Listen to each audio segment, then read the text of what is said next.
Mark Rice-Oxley, and at the moment I'm playing Mickey in Blood Brothers, and I am having tea with Wilma. Probably nobody knows who I am because I've done a lot of kind of completely different things. I started off 12 years ago. I did one of the first things I did was a film about the Beatles, in which I was George Harrison, which was a lot of fun. We got to play the cavern in the sort of proper, leathers and all that kind of gear. But I've also done quite a lot of new plays at the Bush and places like that. But then I've also done things like physical theatre with Frantic Assembly, was been one of the highlights of things I've done. Yeah, just lucky to do different sort of TV. One of my first jobs was in 2 pints of lager and a packet of crisps, to my shame, and so it's always kind of been different. And I guess I didn't think I'd be ever in a musical, and then here I am. I don't really do a lot of thinking about myself. I think that's one of the reasons I became an actor. I wasn't particularly that interested in myself, but interested in other people. So I think of myself as quite boring and dull, and I think maybe I got an idea somewhere years ago that the less personality I had, the better actor I would be, which is probably the stupidest idea in the world. But so yeah, so I suppose I think of myself as quite boring and stereotypical and dull, and I don't know, but then maybe I'm also, I do think of myself as quite misunderstood as well. Everyone likes to think that. Maybe I'm just not misunderstood but mistaken. Boring guy who likes acting.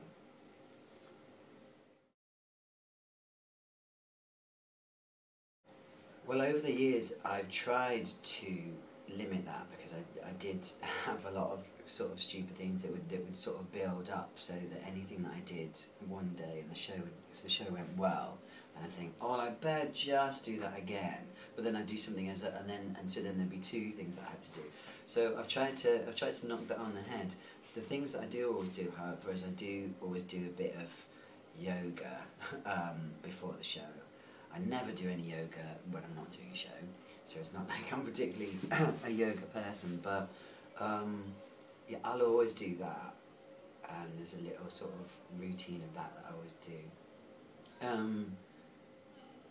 I always used to run around the theatre, run around the auditorium, but I'm not doing it on this show. Yeah, so I I suppose kind of warming up and shaving seems to be part of my thing. I mean, partly because I'm playing 7, but I think that's sort of because I've hardly done anything where I've worn makeup, so I think that sort of feels part of somehow getting ready or something. I don't know. So yeah, so my skin takes a lot of abuse. The funniest one that ever happened to me was I was playing David in David Copperfield. I don't know if you know, but there's a character called Mr. Micawber, and there's a famous bit of the book where he's giving this advice about happiness, about money and happiness, debt and happiness, and he says, annual income £20, annual expenditure £19, 12 shillings, whatever it is, result happiness. Annual income £20, annual expenditure £20, 5 shillings, result.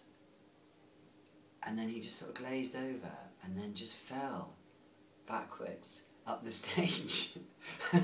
Sort of just on the kind of key point of delivering this thing, and I just sort of looked at him. I didn't really know what to do, and I'm a bit ashamed to say that I just sort of ran off the stage and just kind of ran away to kind of get help or something.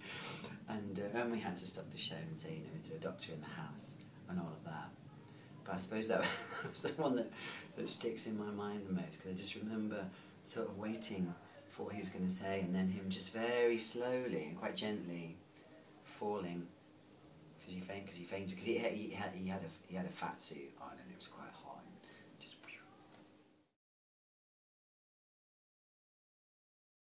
I don't know really. As I've said, I've always been kind of surprised by the things that I have done. And I suppose I'm always wary of forming an idea, which is what all the self-help books tell you, that you should, you know, have a goal and something that you manifest and it'll happen and all this kind of thing. I kind of never really done that. Because it all sort of depends on the role, and I think if I started thinking about roles I'd like to do, then when I didn't get them I'd just be really disappointed and upset. And I probably wouldn't, if I thought about it too much, I probably wouldn't be able to function in the auditions, because whenever I've really wanted something, I've just been too nervous really to do a good job. People always say, do you get nervous for performances? I never get nervous for performance, but I get really, really nervous for auditions. I can hardly sort of speak or do anything. I kind of did some workshops on the Lord of the Rings musical, and I loved the score of that. It was obviously difficult because there's so much material to try and get into, you know, a sort of normal running length of a show. But I remember, actually I tell you, it was like, whenever I was working on it, I felt like the feeling of being in love with the wrong person. I felt like I was always being sort of drawn in to kind of fall in love with it, and I was trying to not be seduced by it. So that one, and a musical that I liked, I think was done a couple of years ago, called The Grand Hotel, which I really like for some reason. Yeah. Can't think of any others off the top of my head. Well, I saw the Gruffalo this week, which is a very good show and has a lot of funny songs. They give, don't know how well you know the Gruffalo book, but there's a fox and an owl and a snake, and they have quite specific styles of songs, which is quite fun. Well, if you'd asked me 6 months ago, I would have said that I loved Get So Many from Jesus Christ Superstar, but it seems, you see, that's become, now I'm just a real loser for saying that in the current context. But there's something about, you know, the fact that he completely changed his mind during the song, and I don't know, I heard it as a young kid and sort of always liked it. Yeah, but yeah, there's probably too many to choose from really. Pass. I was doing a one-man show just before I got this, actually, and it was it's a kind of singing show in which I attempt to teach the audience to sing. All my kind of premise is that everyone can sing, and I'm not just going to say that idly.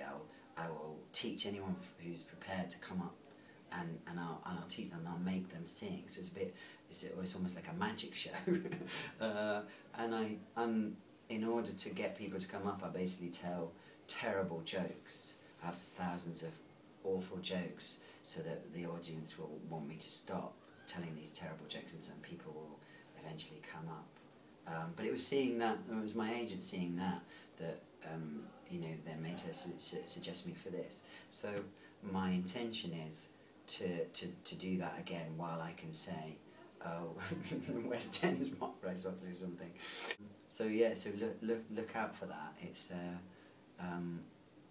a kind of teaching, it's a kind of comedy lecture, infotainment